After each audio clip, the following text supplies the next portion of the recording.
Good morning, my brothers and sisters. Welcome to episode number 164 in the book of Genesis. Today it's going to be about stewing in guilt for years, 25 years specifically, because we're in Genesis 42, where the brothers of Joseph who have sold him into slavery are going to finally meet him again. I'm guessing 25 years, certainly more than 20, less than 27. I'm going to say 25 just for purposes of discussion here today. Remember, he was captured by his brothers at 17 years of age, sold into slavery.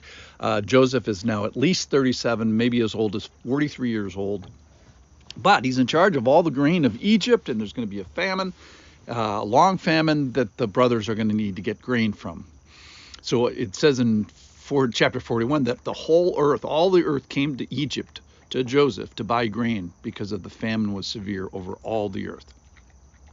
All right, so here's the story. This is Genesis chapter 42 and verse 1.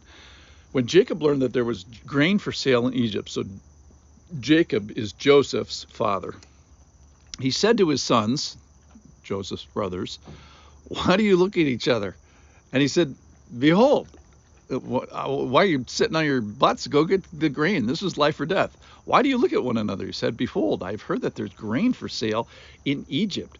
Go down and buy grain for us there that we may live and not die." So 10 of Joseph's brothers went down to buy grain in Egypt.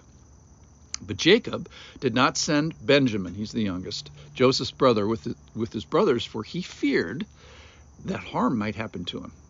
Thus the sons of Israel came to buy among the others who came. So the whole world is going to Joseph, for the famine was in the land of Canaan.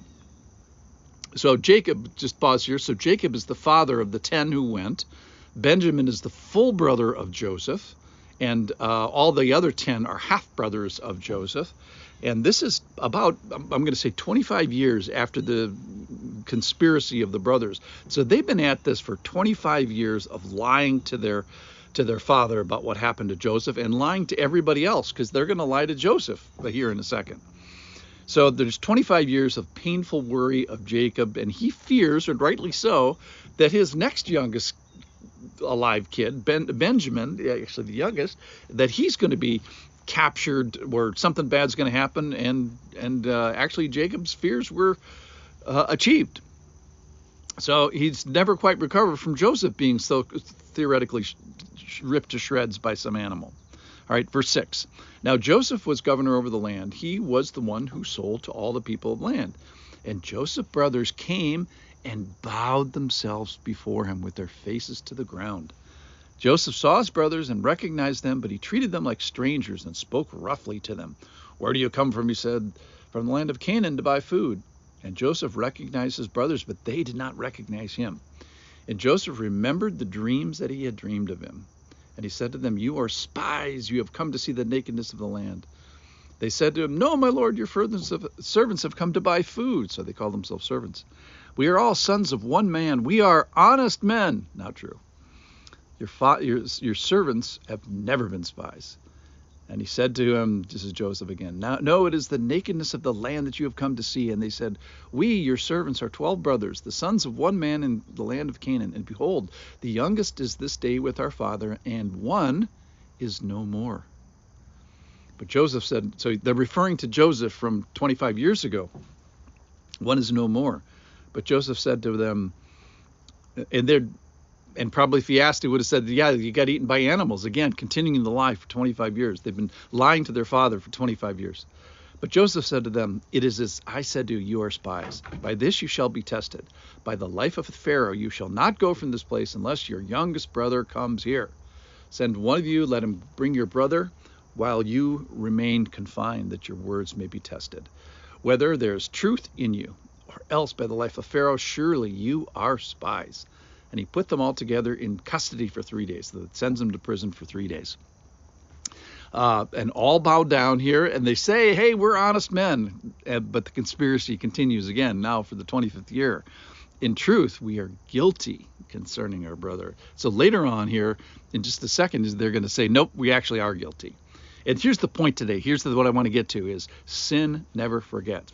So perhaps you have committed some terrible sin. The offense is primarily against God, and likely also against fellow man, fellow woman. maybe fellow family member, as in this case, and unrepentant, unforgiven sin festers every day, and in their case for 25 years. It's just as real 25 years later as the day you committed it. So absent Jesus, absent forgiven, absent the substitutionary suffering and atonement for a particular sin, what hope is there? What does any other religion offer? Nothing. Absent Jesus, what remedy is there for sin other than taking it to the grave? And here's the kicker. Even death, even taking it to the grave, doesn't end it there. Have you ever heard of multi-generational family feuds or nationalistic feuds between countries? I just read this morning an ethnic group who I will not mention talking about forgiving another group of people. They said, we're not Christians. We don't forgive. We remember. And I thought it was cool that the Christians got credit for at least for this concept today, which is, hey, we're the only people that got this forgiveness thing. All right, on the third day, Joseph said to them, do this and you will live, for I fear God. If you are honest men, let one of your brothers remain confined where you are in custody, and let the rest go and carry grain. And bring your youngest brother to me, so your words will be verified and you shall not die. And they did so. Then they said to one another, in truth, now they're honest amongst themselves, we are guilty concerning our brother, in that we saw the distress of his soul when he was begging us 25 years ago, and we did not listen. And this is why this distress is upon us, which they're actually right about that. And Reuben answered, did I not tell you not to sin against the boy? But you did not listen. So now here comes the reckoning for his blood. All right, so here's my prayer for today. My prayer is that you may have the heavy, I've never prayed this for anybody. I pray that you, listener, will have the heavy, unbearable weight of your sin. I pray that you would have guilt that is unpalatable, increasing, and unlivable, and unendurable. And why is that? Why would I do such a mean thing? Well, because that's step one. Step one is the sin. Step two is the guilt regarding the sin, the conviction, the weight. What am I going to do? I cannot live like this. And then step three, remember, stewing the guilt for years is the title of this. Stew like the 10 brothers. Every authentic Christian stews in the conviction of sin. Every authentic Christian goes through step one and step two. What about step three? Come back tomorrow. We'll talk about it. Thanks for listening.